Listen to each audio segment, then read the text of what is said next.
KEET-TV and the League of Women Voters of Humboldt County present a forum for candidates running to represent the 2nd and 4th wards on the Eureka City Council.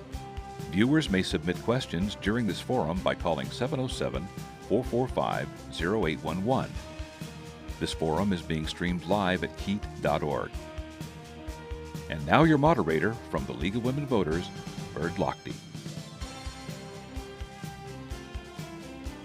Good evening. I'm Bird Lochte from the League of Women Voters of Humboldt County.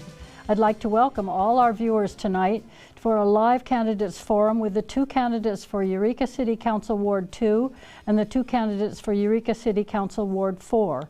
The forum is also being simulcast on KMUD FM and will be available later on Access Humboldt. Candidates running for Ward 2 with us this evening are Kenny Carswell and Katie Moulton, the incumbent. Candidates running for Ward 4 with us this evening are Scott Bauer, the incumbent, and Thavisak Lucky Syphanthong, who is challenging.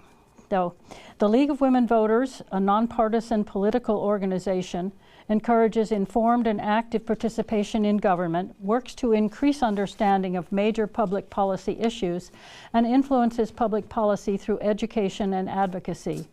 The League never endorses candidates or political parties. We do take positions on issues after extensive study and member consensus.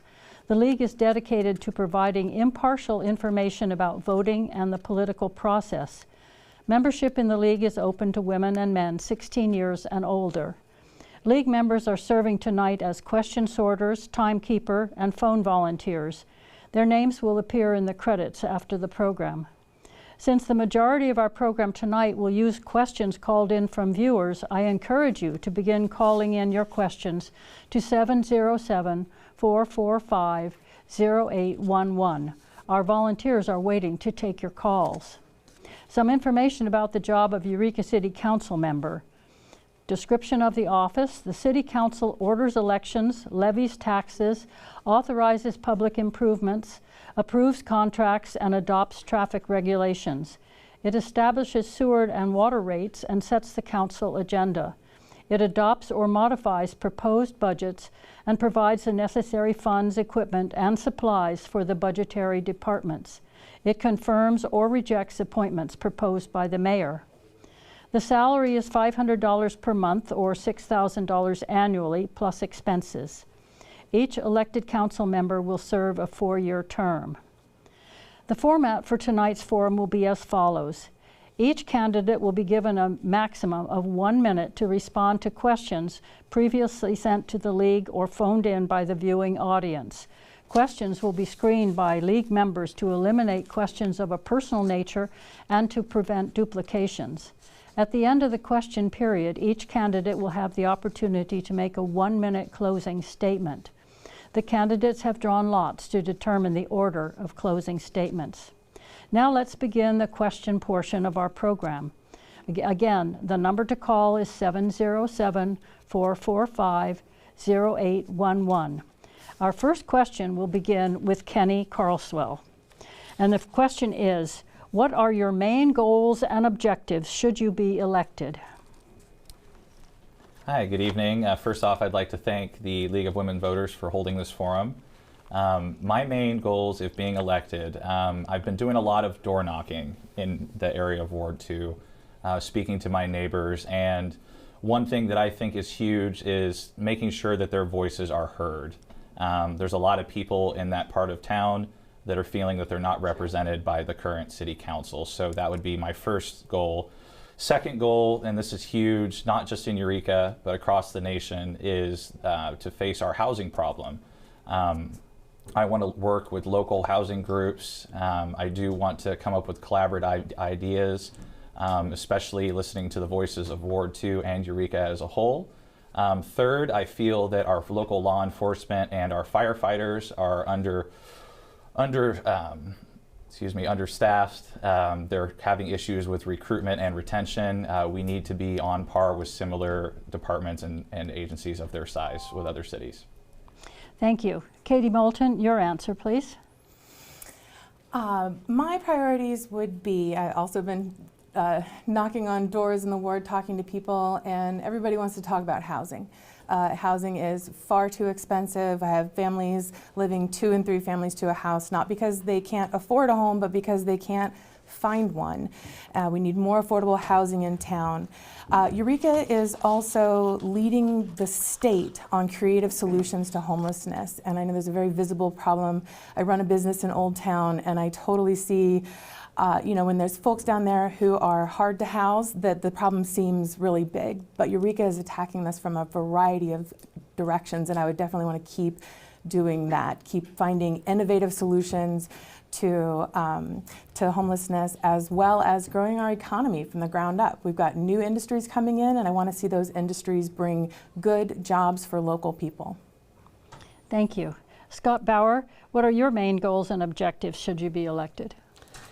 Yeah, thank you. I mean, housing, as Katie said, housing is critical for so many of our residents, and it relates to all these other issues that we have, and all cities in the nation really have. But I really want to see some housing built. I'd like to also see us really go after transportation. You know, people are struggling. Our roads are in bad shape. You know, we had decades of not doing enough maintenance. Multimodal transportation, you know, we need to share the road with bikes, with pedestrians. So I want to see us continue down the path that we're already doing with our roads. Public safety, we got to maintain public safety. It's critical. People, when I'm knocking on doors, that's a constant issue for them. Mental health and homelessness, we have our programs. We have CARE, we have CSET, we have Uplift. So we're working on those issues, but we got to maintain it. We got to expand those if we really want to see some positive change in our city. And lastly, city budget, robust city budget. Thank you. Thank you. Thank you. Thavisak Lucky, Syphanthong, your answer, please. Yes, if I were to be elected, I have done a lot of door knocking and have met with the Bridge District at their neighborhood watch meetings. And their concerns are the homelessness in the area, causing problems, drug abuse, and all of that. We need to put safety as a priority for our neighbors and our local businesses downtown. Safety is the #1 issue for me because I have a family. Also, a family of 4 kids, and I grew up here. Another concern is also to fund our police and fire departments. That's part of safety. And another goal is to keep our children with recreation, keep them busy, sports and everything like that, and our local economy, to grow our local economy for small businesses in the area. Thank you. The next question, we will begin with you, Scott. How do you think Eureka could attract more businesses to move here? Oh, that's a great question, and really it's about population. We have, like we said, we have the housing crisis. We have a limited amount of area to really build, right? So what do we want for our citizens? How do we attract businesses? Well, we're going to see that happen very shortly with renewable energy, with the port development. What Cal Poly is doing, expanding, the school, that having a larger population, a more robust population, will drive businesses to come and be a part of our community. And we see that. I see new businesses opening, all around the city. But I think really it's about economic development. How do we the small businesses come when we have larger industry, and with wind energy coming, possibly the fish farm and Cal Poly, I see us growing from here for the next 10 years. So I'm positive we're going to have some good change. Thank you. Kenny, you're next with this question. I think that we have a lot of potential here as a city. It's a beautiful place. One thing I would like to touch on that'll make it more inviting, this may be something that we speak about further on, is Measure O. I don't think that increasing taxes is going to be something that's going to court new business or even shoppers. If our tax rate here in the city of Eureka is over 10%, that would make it something, one of the highest in the state, actually, if not the highest. I also think that crime prevention is something that will help us court business here. Currently, downtown is plagued with crime issues, and something that I touched on earlier. Our police force is very overworked right now. They're working 12-hour shifts. A lot of people in special departments are actually filling in on patrol shifts right now. We need to make Eureka more inviting to bring your business to and allow for people to feel comfortable shopping and safe.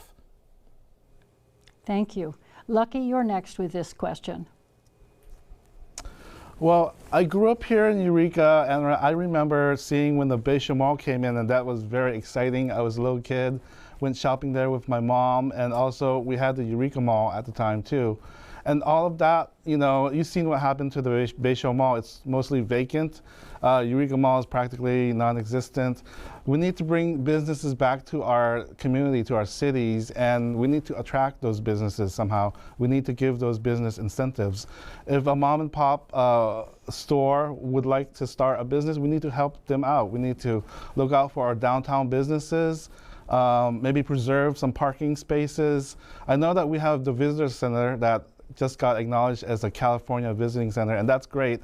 And I want to do more things with the visiting center and attract more of the business community. And we need to clean up our downtown to attract those businesses too. Thank you. Kati, you're next. Thank you. Definitely a lot of good ideas folks are coming up with here. I agree we need to get an Old Town officer back in the EPD. We've got a really great police department that's taking a lot of innovative takes on things, but you know, they are having trouble getting enough officers. I love to see the long-term approach of you know, recruiting people in school, getting them through the academies, so that the folks who do end up in our departments stay here because they're from here and they want to stay here. The city can continue to streamline processes, get other processes online for doing business licenses. We need better access to health care. We're being touted as a great place to retire when there's one cardiologist in the county. We need better public transportation, better connectivity. People want to be able to walk and bike around safely as well as drive cars. And really it all comes back to housing, whether it's affordable housing, mid-level housing, or market rate housing, or above market rate housing. If there's not a safe place to live, what people actually want to live in, they're not going to come here and they're not going to open a business. Thank you. Remember to call in your questions, 707-445-0811. The next question, we will begin with you, Lucky, and the question is, if elected, how do you plan to make yourself available to your constituents? If elected, of course, I will make myself available to my constituents. My platform is accountability, community. I'm very involved with our community through the Boys and Girls Club, Rotary, PTA, and transparency. Transparency is me connecting with my neighbors, knocking on doors. My number will be public. My number is public right now. You can call me, text me. I will respond within 24 hours or less. I will go out there and talk to my neighbors. Anytime there's a business opening, I will be there to help the ribbon cutting. I will be there at community events, Boys and Girl Club events. Just make myself available as much as I can. And I will promote their businesses through social media. My wife and I do that right now with our footy pictures on Humboldt Footies. So we just like promoting our community and our local businesses and being available for them. Thank you. Scott, you're next with this question. Great question, thank you. You know, I've always thought of myself as an open person. Like, I like one-on-one contact with people. So when people call, people email, I appreciate that, but I'd much rather meet you in person and sit down and have a cup of coffee or whatever, or meet you on the streets. And so that's the way I like to interact with people. I think that this city council in general has been very open and transparent, and I would continue to do the same thing. You want to talk? Let's get together and talk. You know, I volunteer helping to clean up Cooper Gulch, volunteer with Keep Eureka Beautiful. So I take those opportunities to educate too when I'm working with volunteers, serving on the various boards, and I hope that people feel like I'm approachable, and I want them to come and let's sit down and talk about your problems. And I think I think we do a pretty good job of interacting with our constituents, or I do. Thank you. Kati, your answer, please. In addition to email, phone, social media, I'm definitely out there. People can get a hold of me. It's always very gratifying to talk to people, especially when they have a problem that I can help solve simply by knowing the right person to ask the question of. I've also organized a town hall about the Jacobs campus that brought over 140 people out to talk about what they wanted to see in our neighborhood. And I think that's what we need to be doing, active engagement. Before there's an issue, before the plan is too far down the road for people to have their say, let people know what's going on. In fact, in strategic visioning, with the city staff, one of the things that I pushed for was not just transparency, not just the legal minimum, but actively trying to make sure that people are really informed about what's going on and what's going to happen. Sometimes these processes take years, and we need to have people in the conversation at step 1, not step 100. We got a new city website, we've got synopsises of city meetings going on, and all that is helping people keep engaged and informed. Thank you. Kenny, your answer, please. As a city council person, I think that is your number one duty, to stay in touch with your constituents and keep a constant pulse on what issues or problems could be facing your ward or your city. I don't think that during the campaign process that the door knocking should end once and if elected. Something that I would like to propose is please scheduled town hall meeting for each individual ward, where constituents can come and know that they're going to have face-to-face interactions with their council members. This is something that I would like to bring to the city of Eureka. Also, if you know me, I'm a very social person. I hope you get to know me and we can have interactions. I love being out and about and having conversations with people. I think that helps build community and really helps in a collaborative approach to solve the problems that we face here in Eureka. I look forward to meeting everybody. Wait to have these conversations and continue to have them for the next 4 years, hopefully. Thank you. The next question, we will begin with you, Kati. What can be done to address homelessness in Eureka? I think it's important to remember that homelessness is not a Eureka problem. This is an epidemic that is striking the entire state and, in fact, the entire country. Eureka has actually won the Helen Putnam Award from the League of California Cities for creative solutions to homelessness. There's the CSET team, officers meeting people where they are, taking them, giving them rides to recovery, giving them rides to a shelter. We engage in housing first with support. We have the Uplift program, the CARE program, Pathway to Payday. The city of Eureka is training people to be employable and then connecting them with local employers who are ready to give them jobs. And for every person we get off the street and into housing or into recovery, there are always going to be there's always going to be more. There's always going to be one more. Eureka is a very inviting place for lots of folks.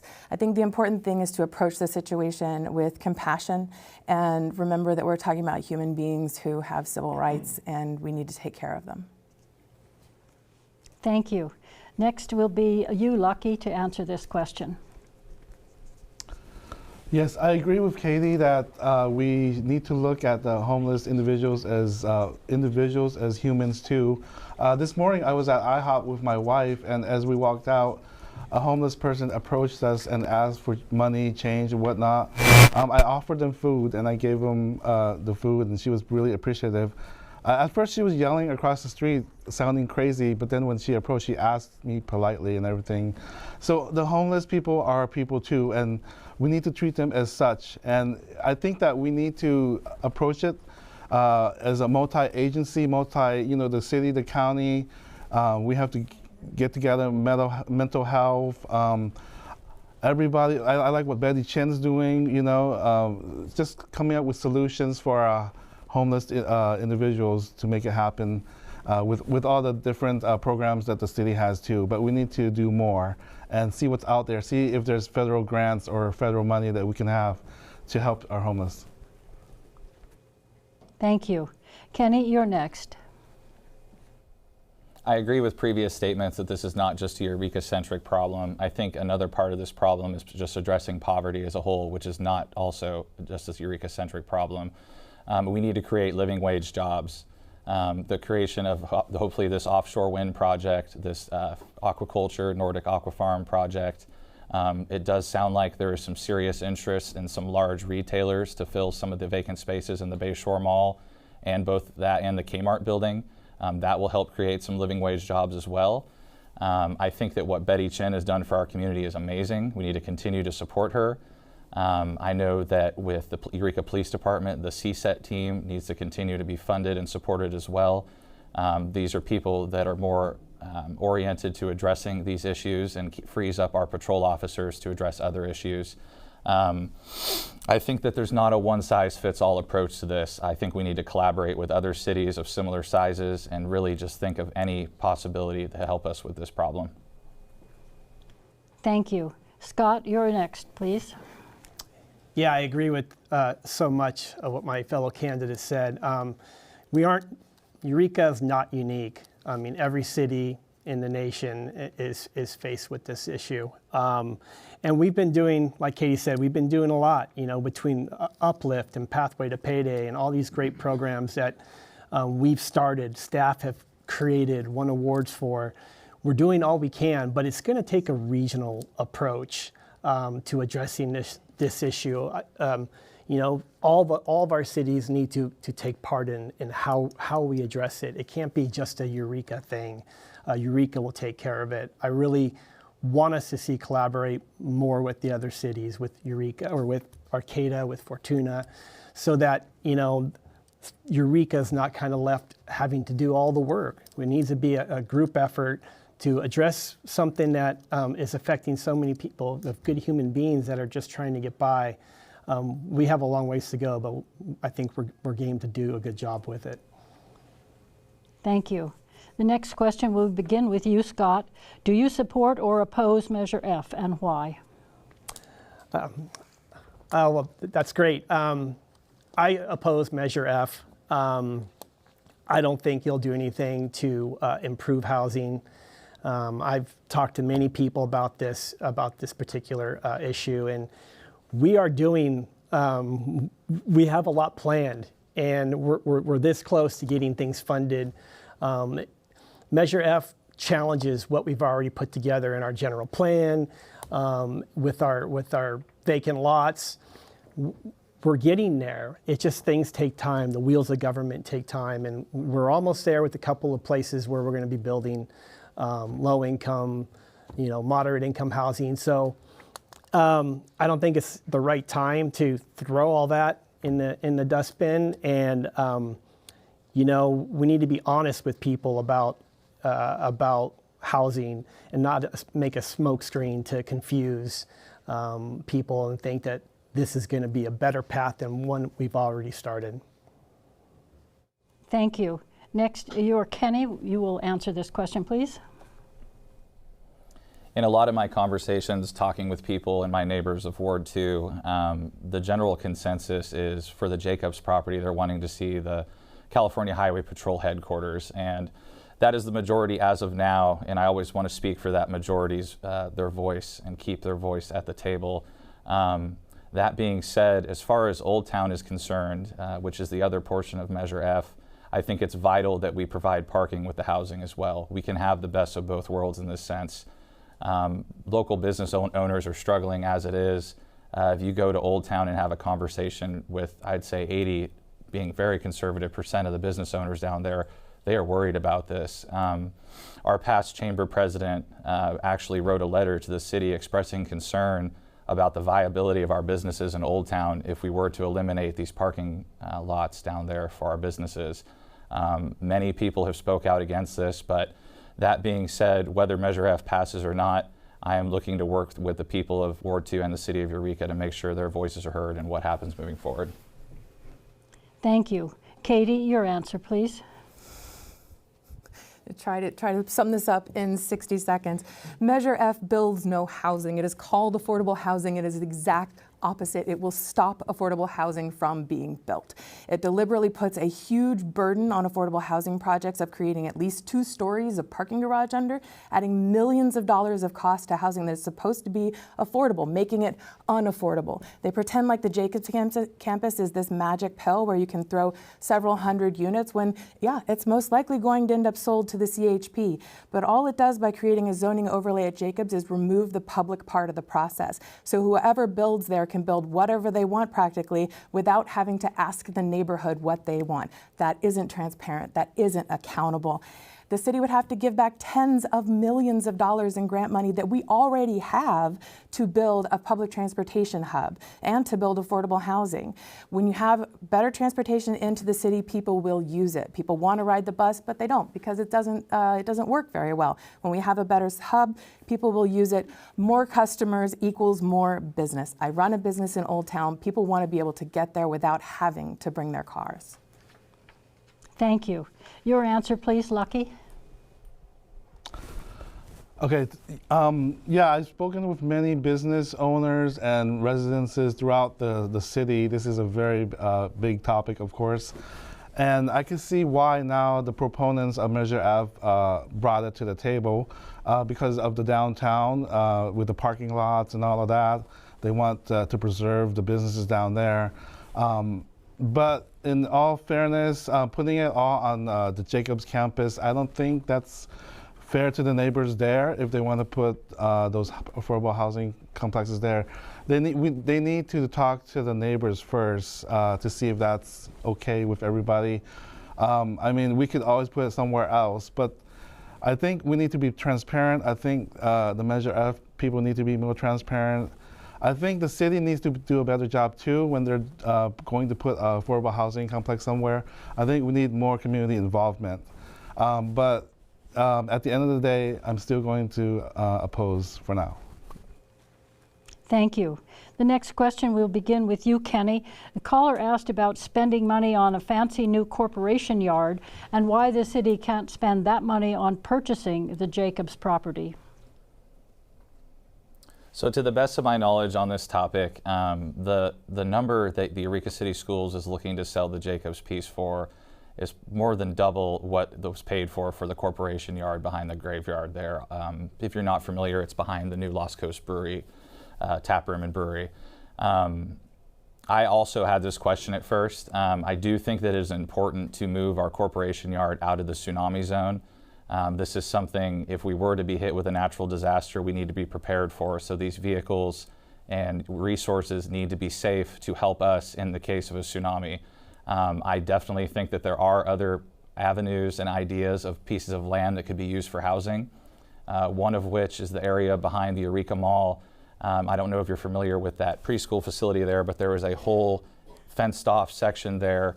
It's got to be at least 2, maybe 3 acres. I believe it is city owned, so I do think there are all alternatives and maybe other potential to buy property that could be used for this housing instead of sticking it in high density in Old Town Eureka.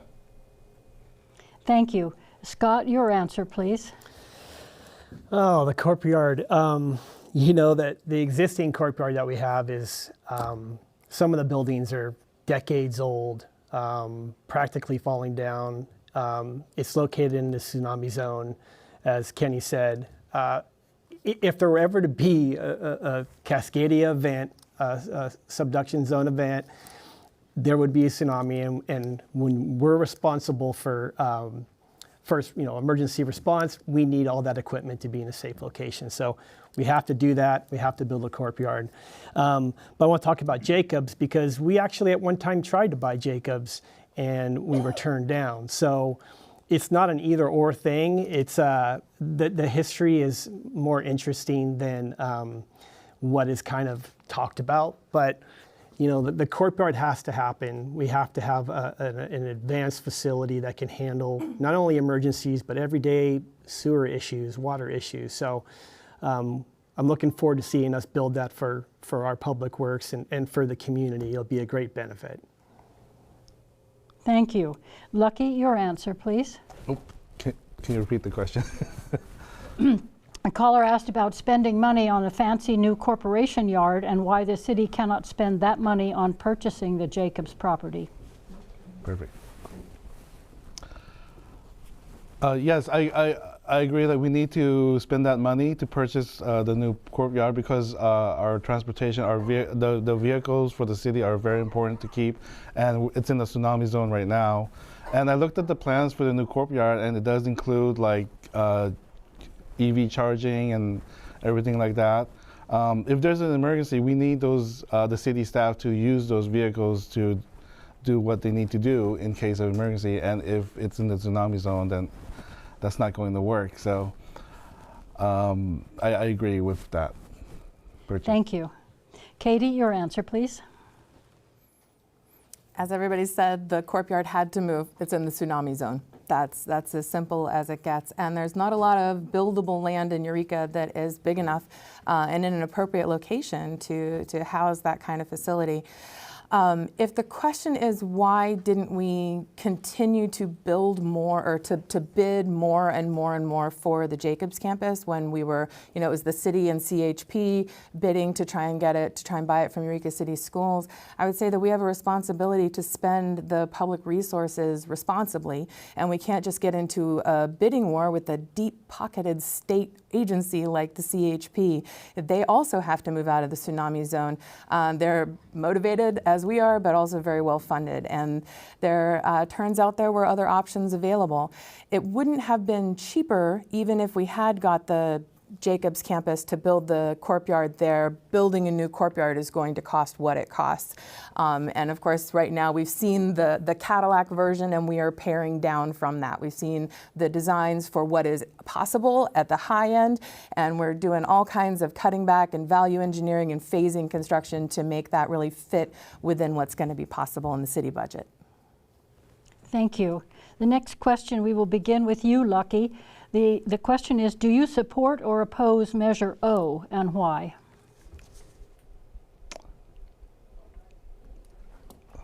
Oh, hi, I'm Lucky, Ward 4.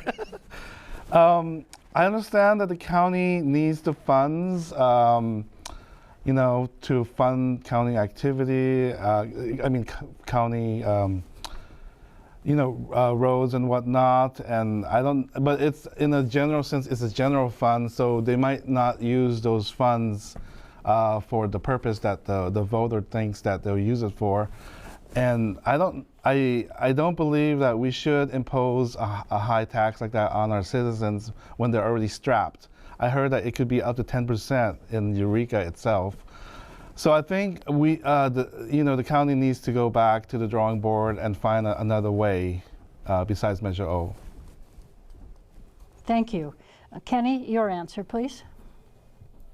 I know I touched on this earlier, but I think that Measure O would really cripple our business community here in Eureka. As Lucky touched on, the cost of goods right now are so expensive. I just don't feel right having people spend their hard-earned money to go towards a tax measure that really there has been tax measures in the past that I would like to see where that money has been accounted for. The county's auditing has been tumultuous at best. It does look to be getting better, but we need some answers on these past measures before we go ahead and pass another ballot initiative. Like I was mentioning earlier, this is going to put us over 10% for the city of Eureka. That is crazy high, one of the highest in the state and I believe the country. That is not something that's going to be a catalyst for economic development. And I feel very strongly against this ballot measure. Thank you. Your answer, Scott? Yeah, Measure O I struggle with it quite a bit. Having driven all the county roads over my career, and they need hundreds of millions of dollars in repairs. The money's just not there, at the state level. So I understand where the county's coming from. I understand, and I agree that it's a challenge to, make sure the county is following through with the, how they spend that money, having it as a general fund versus a special tax, So I leave it up to the voters. I'm still debating on how I feel about it, but I realize it's critical for the infrastructure of the county, which we all use, So I think people should consider it and understand, what does it mean for the county? It's vital resources to keep our roads open that we all use. So please, take your time and read about it and understand it. Thank you. Kati, your answer, please. I've definitely gone back and forth on Measure O. High sales taxes, especially one that high, once you add up everything in Eureka, is a lot to take for sure. I am glad this is going to the ballot so that the voters can have their say. I would say, though, that have you seen our roads? Have you driven the Wildcat? It is absolutely crazy, the situation, the amount of roads that we have, how far spread out they are, and what challenging roads. These aren't flat, dry roads. These are roads with creeks going under them, really unique engineering situations, costly situations. And maintaining our roads is maintaining public safety. It's maintaining access not just for drivers, but for emergency vehicles. If whole communities can get cut off when one of these roads washes out. And when you have taxes that sundown, it doesn't allow you to plan for maintenance. We need taxes that will continue in perpetuity so that we can do road maintenance instead of road emergency repair. So our roads can go to the doctor instead of the emergency room. Thank you. Our next question, we will begin with you, Kati. And the question is, what is your plan to complete renovation of Sequoia Park? Well, there's a phase that's coming up. Fortunately, we did do the project in phases so that we could take this in little bites. I'm really pleased with the progress that's been made so far, the new playground there, the new restrooms, better maintenance of the restrooms, more park employees to be able to take care of them, opening the road back up so that folks who have mobility challenges can actually enjoy all of the park. Sometimes these things are just going to take time, and it's going to be done in small bits. I think people just have to appreciate that the budget is what it is, and we can only do so much at once. But I look forward to, I like that we get to go out and use all of these little pieces one at a time. I'm constantly encouraging tourists to go to the Skywalk at the zoo. I know that's a little separate, but it's a beautiful park. It's such an amazing, unique treasure that we have. And even if it's going to take years and years to get it done, I think we should keep chipping away at it. Thank you. Next, Lucky, your answer to this, please. I agree. We should continue working on the Sequoia Park until it's complete. But one thing I do need to say is that we do need to listen to our community and their input as to what they would like to have at the park. I know that the Eureka City, they do some surveys, but I don't know if all the input is taken into consideration. So I think that if the city is doing surveys, then they need to listen and follow through, with that consideration of what they would like to go in the park. But yes, I agree with Kati. If we have limited funds, do it in phases is okay.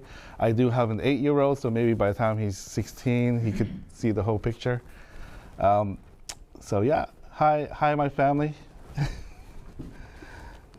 Thank you. Scott, you're next, please. Yeah, I'll say that city staff have worked really hard. From the master plan that we have to writing grant proposals, they've just really are doing their darndest to get these different components funded. So we'll get there. We're currently working on Dayas Park. We've done a lot of work on our parks, and Sequoia is a gem, obviously, between the zoo and one of the oldest, I think, urban forests in America. We need to enhance it, and we will. It's just a matter of getting the grant money. The size and the complexity of the work, we just can't fund with existing budget funds. But I'm pretty confident that within the next 2 to 4 years, we'll see some activity there, and it'll be the park that we all love, and we love it now. We just would all like to see it improved, and we're working on it. It'll happen. Thank you. Your answer, Kenny? From what I understand, it is a phased approach for that park, along with many other parks around here. I love what we're doing to Sequoia Park. I agree with Scott, it is one of the gems of our community here. I have a lot of fond memories going there growing up, as well as a lot of other parks in Eureka. I think that keeping our kids safe and in a healthy environment outside playing is paramount to society. I've made a lot of friends over the years at the local parks here. I've played sports at these local parks. I really commend city staff and the direction that they're taking to enhance these parks, Dios Park, Highland Park, Sequoia Park. They really are the gems of our community, and they're what give our children a safe place to grow up and play. I know that I reap the benefits of that, so did my brother. I looked forward to the weekends, my dad and mom taking me to the duck pond to Sequoia Park. The Skywalk, again, a little off topic, but great resource for our area. Such a draw for tourism, and just such a neat thing for us to be able to share our beautiful redwoods with the people outside of Eureka. Thank you. We'll begin with you, Kenny, for the next question. Will you support California State Proposition 32, which would increase the minimum wage to $18 per hour in 2026? So from the research that I've had learning about this, it kind of seems like a deceptive ballot measure. I know that the California Grocers Association is against it. The California Association of Realtors is against it. In the long run, it kind of seems like a short-term solution to a long-term problem. I do agree that minimum wage should be up at a living wage where people can afford to live in a home, provide for their families, eat food. Those are basic human needs and rights. So I do agree with that. I do not think that Prop 32 is the vessel to do so. And I'm digging into this more. It's one that is very nuanced, but it's seeming pretty apparent to me that this is not the best way moving forward. Thank you. Kati, your answer, please. There I am. You know, to be honest, I have been so busy campaigning, I haven't dug into the state initiatives just as much as I could or as I should before I actually vote. My ballot is still sitting on my desk. So I would say that I'm in favor generally of increasing the minimum wage incrementally over time. Long-term studies have shown that it grows economies, that it doesn't, in fact, that it doesn't cause inflation. People should be able to work a job with safety and dignity and afford a home and afford to feed their kids and to get around and, you know, have a life. And the living expenses in California are absolutely crazy. And so the bottom end wages need to be keeping pace with that. And they haven't been since the 1990s. It's one step in many, and it's a step I think we need to take, assuming that the ballot initiative actually does what it says. Thank you. Scott, your answer, please. Yeah, I'm a big supporter of in increasing the minimum wage. You know, I think it's pretty, there's been plenty of studies that show that our lowest earners spend the most, really. I mean, whether that's, well, trying to survive or going to businesses, that money comes back into our economy. I understand, you know, maybe the initiative isn't perfect, but if we genuinely want to see less homelessness, less poverty, we have to start with the people that are making the least. And if we can lift those boats, it'll lift all boats. So I understand that there might be people that still think that, you know, it's high enough, but I mean, like Kati said, living in California is an expensive proposition, and we need to support those that earn the least. Thank you. Lucky, your answer, please. So my parents, you know, we were refugees. We came from Laos, and I was like 5 or 6 when we got here. And my parents were like doctors and nurses back in Laos, and they had to start all over. And they didn't know the language. They had to learn the language. They just dropped out of ESL, and they just went straight to work. My mom was a seamstress. My dad worked for Yakima Racks. And back then, the wages were like, what, $5, $6? And my mom, man, she worked double time, man. I never saw her. She got up at 5 in the morning, came home at 10, because they paid overtime. So if we can increase the minimum wage for those people, I say let's do it. I agree. Thank you. And because of the time, this will be our last question. And we will begin with Scott, you. Funding for the Eureka Police Department and other essential services has been cut. What is the Eureka Council going to do to make sure Eureka is a safe place to live in? Well, that's not true. Funds haven't been cut. Actually, we've given raises to our police. We've increased the budget for the police department. So I'm not sure what the question is really, because I think we're all dedicated. This council is dedicated to public safety. At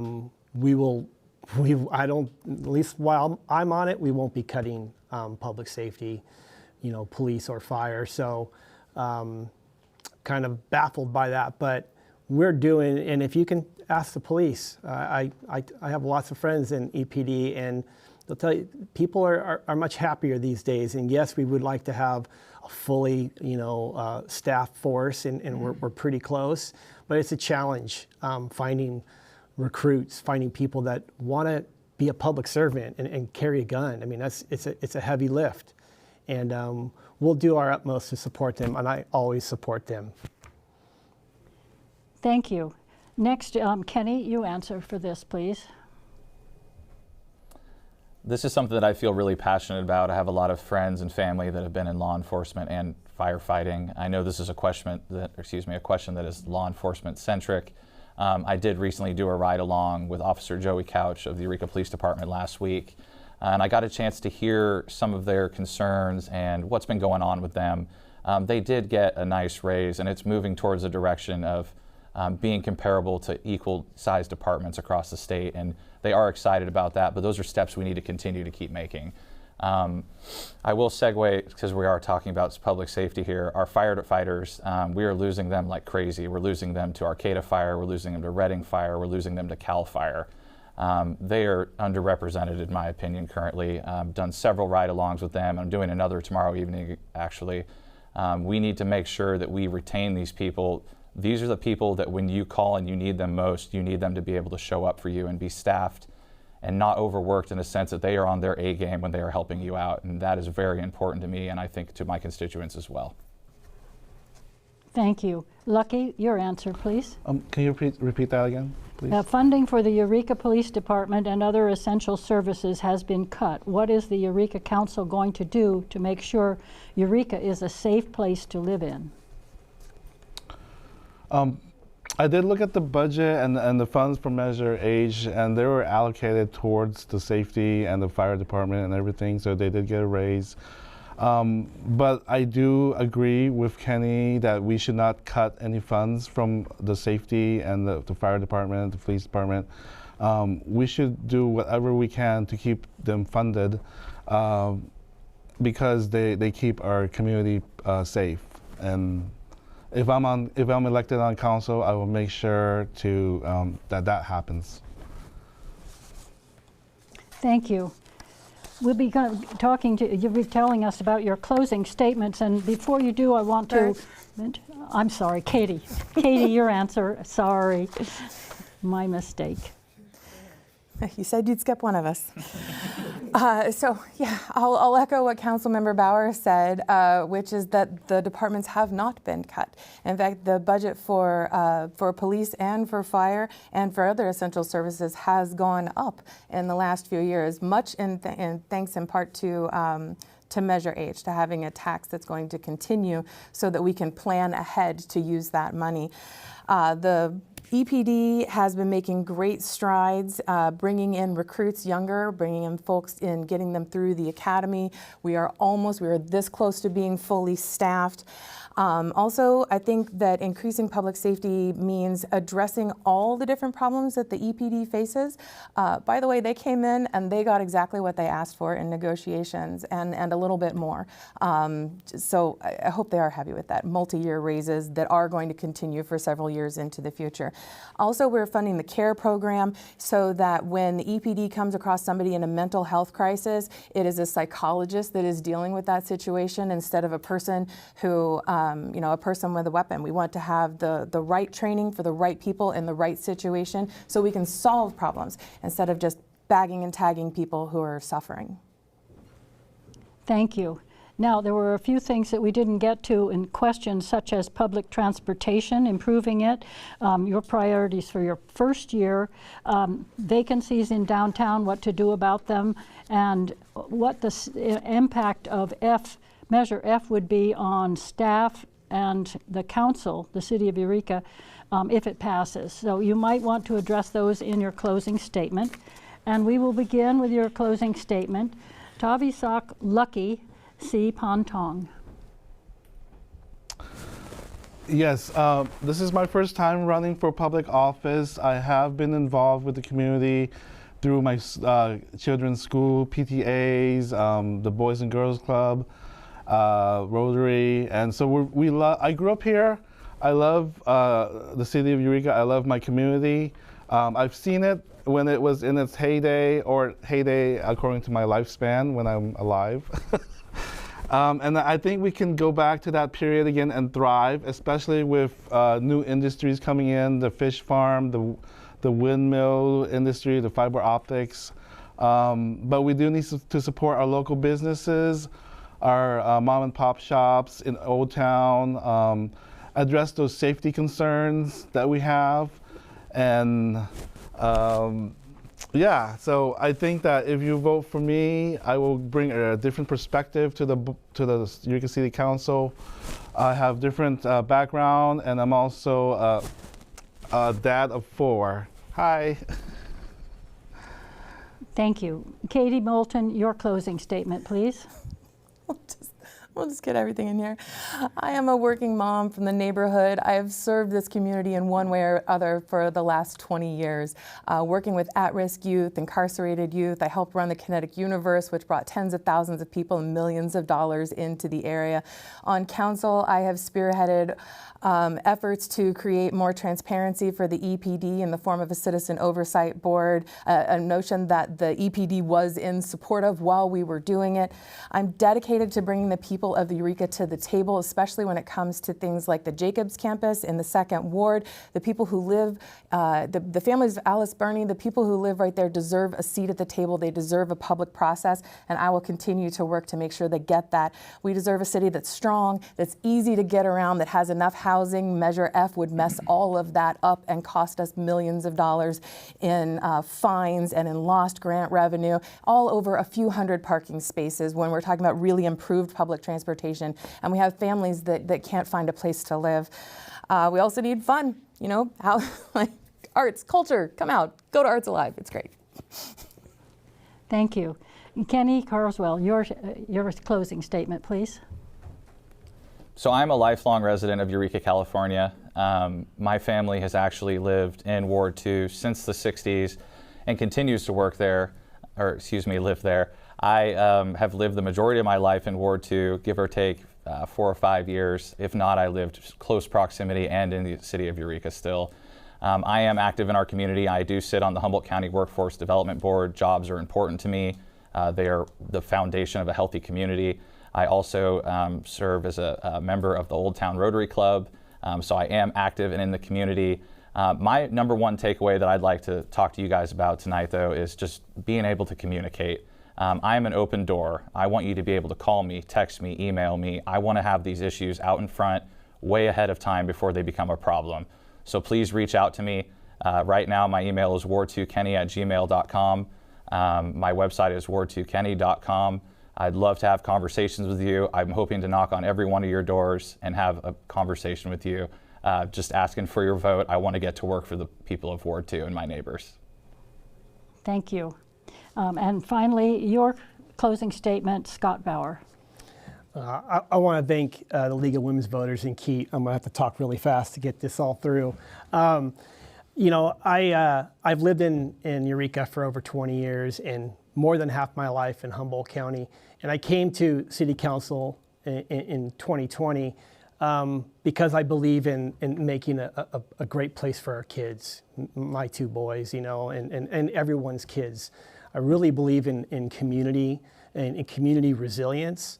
I think we have done a lot in a short period of time, and I hope to get another chance to do another 4 years of just working with all of our constituents. Working with the community is so valuable to me, and I have a lifetime of public service. So I hope I get to keep doing that. I hope that we can look at our community and love its historic character, but embrace a future. Let's move forward into the future, and I look forward to your support in November. Thank you.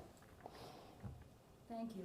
This concludes tonight's program. I'd like to thank KEET-TV for airing this forum to help encourage voters to participate in government. Please plan to tune in Wednesday evening at 7 p.m. here at KEET for a candidate forum with the 2 candidates for State Assembly District 2. Membership in the League of Women Voters is open to all women and men 16 years and older. If you'd like more information about the League, please call 707-444-9252 or write to us at P.O. Box 3219 in Eureka. Also check our website, lwvhc.org. It includes information about our League.